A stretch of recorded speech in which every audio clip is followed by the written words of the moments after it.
Joining me now for some insight into the Marawi conflict is Peter Vincent. He's a former U.S. counterterrorism official. Peter, welcome back to the broadcast. Thank you, Susan. Tell us how big of a threat this group is, and did people underestimate them? I think it's quite a large threat. President Duterte, as you know, has been very critical of the United States, but he is very much in need of a friend now. And the United States is more than happy to play that role. President Duterte is facing a very violent, very deadly opposition in Mindanao, and this particular group, the Mate group, is establishing its bona fides as a significant terrorist threat, looking for additional funding, additional recruits, and frankly, additional support from the so-called Islamic State.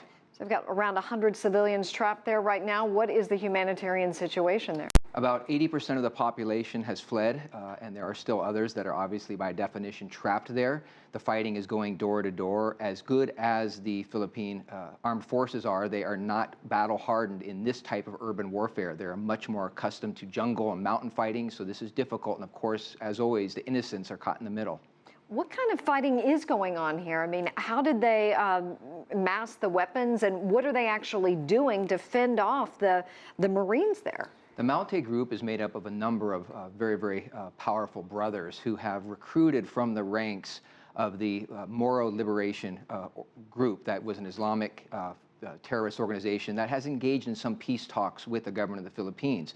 The fighters that have joined the Mate group are the hardened ones. They're the ones that saw no interest whatsoever in joining in any sorts of peace accords. So they are heavily armed, they are well funded. They have, in this particular case, worked very closely with the other terrorist organization in the area, Abu Sayyaf, and one of their very significant leaders, a gentleman who is very evasive and very violent. So they are well hardened and have been preparing for this for some time.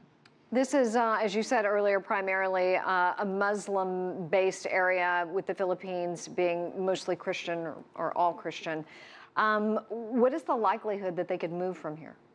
Very difficult. The area of Mindanao, as you point out, Susan, is a Muslim majority group. They have felt very much underappreciated. They have felt like they have missed out on educational and economic opportunities. Duterte has been very critical of course, narco-traffickers and appropriately of insurgents.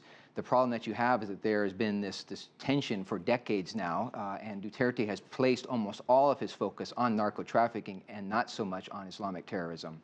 I see. So they're aiming to end this siege by Monday. Is that doable from what we're learning?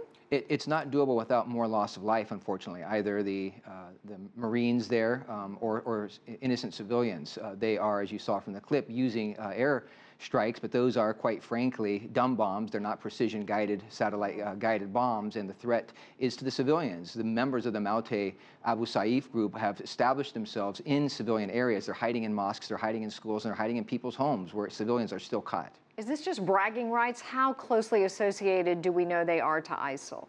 Well, back in 2014, both Abu Sayyaf and the Mate group pledged their allegiance to the so-called Islamic State. The Islamic State has been a bit coy. It's requiring them to sort of establish their terrorist bona fides. This is a process that goes on called overbidding or outbidding, where terrorist groups try to establish their viability and credibility by engaging in horrific acts of violence. I suspect that following this really horrible act, that the Islamic State will actually recognize the Mate group combined with Abu Sayyaf as their representatives in Southeast Asia. That would not be good. It would not be good. All righty, Peter Vincent, thank you for wrapping it up for us. We appreciate it.